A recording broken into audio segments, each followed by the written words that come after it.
Hello，大家好，我係 Charlie，我係香港伯特利教會慈光堂嘅一個年青人，喺11月份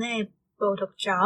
第一階段嘅三福教師課程，正式成為咗三福教師。好開心今日有呢個機會去同大家分享啊！但係因為工作嘅緣故，我冇辦法親身出席今次嘅打氣大會，所以就用錄影嘅形式去同大家分享。首先好想去分享作為一個年青人點解會報讀三福課程、三福訓練嘅呢？其實當初神係有感動我要喺大學校園裏邊傳福音，去讓人認識福音、認識神。所以我喺大學嘅期間都積極參與咗唔少嘅外展報道出隊。起初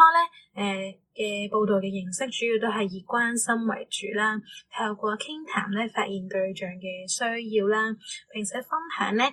神嘅特性啦、耶穌嘅工作啦，亦都分享我自己嘅一啲見證啦，最後為佢祝福祈禱。但係後來出隊嘅過程我發現其實自己都好似唔係好了解完整嘅福音內容啊，而且好似成日都淨係可以講到耶穌基督嘅工作啦、佢嘅愛啦、佢嘅恩典啦。我知道嘅部分好似比較碎片啦，亦都唔係好知當中佢哋之間嘅關聯，所以我就覺得我應該需要去清楚了解明白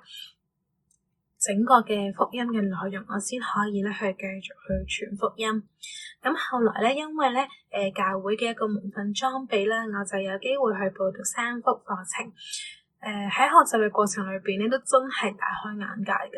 都幫助我去鞏固我自己信仰嘅基礎啦。喺學習嘅過程裏邊三福其實都真係幫助我可以更加清楚、更加有系統、有條理、有組織咁樣去明白整個嘅福音嘅內容，亦都明白咗當中之間嘅關係，例如恩典、人、神、基督、信心呢5個部分，原來真係環環相扣，缺一不可。